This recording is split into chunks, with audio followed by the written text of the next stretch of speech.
Idol, paturo naman. Nahihirapan ako magbawas sa ibabaw tsaka sa bangs. Sabi ni Sir Jonathan Santos. So ayan sir, ituro natin. Yung ituturo ko is yung sariling style ko lang. So marami namang magagaling. So yan, sinasabi ko nga, ito ay SOP lang sa akin. Ito yung nalalaman ko. Una, ayan, spray mo. And then, tanungin mo si client kung gaano kataas yung puputulan mo sa kanya. Ganyan yung ginawa ko. Tinanong ko muna siya. Gusto niya hanggang kilay. So, ang ginawa ko, dun ko muna ginupit sa may baba ng kilay. Kasi, may chance siya na tumaas pagputol mo. Lalo na kung sa mga kulot yung babawasan mo. Usually, dyan tayo nahihirapan sa mga curly. So, ang gagawin mo yan, mag-a-adjust ka. Ang kailangan mo, pag magpuputol ka, laging meron kang allowance. Kumbaga, huwag mong i-exact putulin kung saan yung gusto ng customer. At syempre, ang tatanungin mo talaga ay yung customer pagka magbabawas ka. Para hindi ka masisi ng client. So yan, gaya ng ginawa ko, tinanong ko muna si client, ang gusto niya hanggang kilay. So ang ginawa ko, binaba ko muna dun yung putol. Yan, kung mapapansin nyo, binaba ko dun sa may kilay. And then diniretso ko na yan dun sa may gilid. Yan, diretso na yan. Kung parang ginawa mo ng bao yan.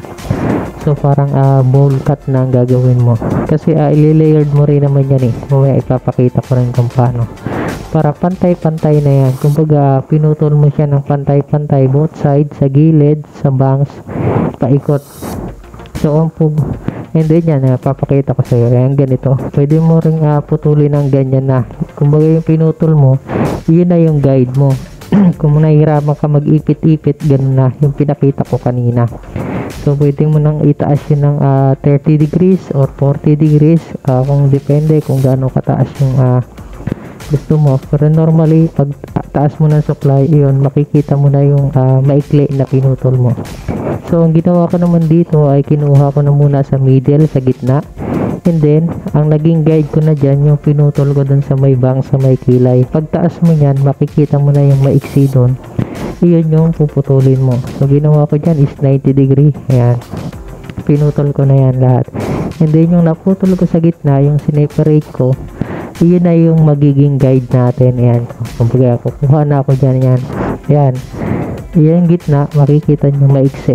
Ayan. Iyon na yung magiging guide mo dyan. Ayan. Ayan. Napansin mo yan. Sinukulay ko. Doon na yung guide ng pagputol mo.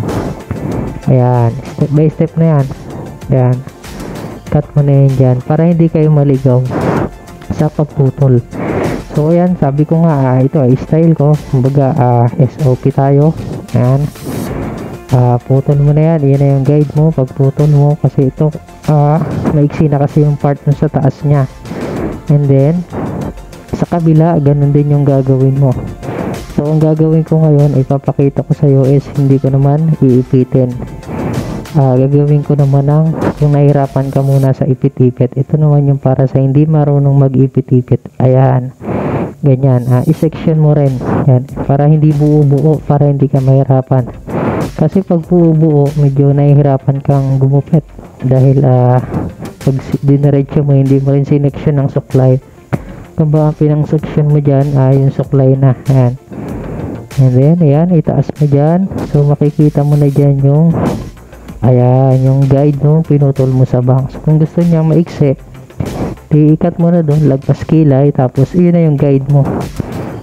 Para hindi ka talaga magkamali at hindi ka masisi ng client, tatanungin mo talaga siya. Kumbaga ituro mo gaano kahaba yung sa bangs. Kasi kung sakaling umatras yun o tumaas, at least meron kang ebidensya na tinanong mo sa kanya. Meron namang customer na gusto nila ikaw na ang bahala, so tatansay mo na lang din. Kasi pag mahaba pa naman yun, sasabihin pa rin naman niya yun, bawasan pa niya. So ayan, sana ay may natutunan ka. Ayan yung pagbabawas ko sa taas. Sir Jonathan Santos, thank you pag-comment. And then ayan, pwede na siyang kung mapansin nyo, ayan, hanggang kilay na siya. Kasi nung mabawasan mo yan yung kapal, and then ayan, ginabitan ko rin yan ng tining scissors. Ayan, section by section din.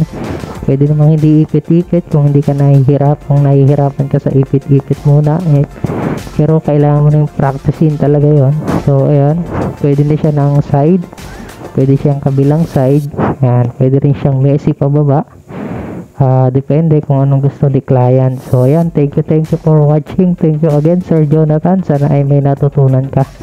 So ang pinakailangan lang talaga is magtanong sa client.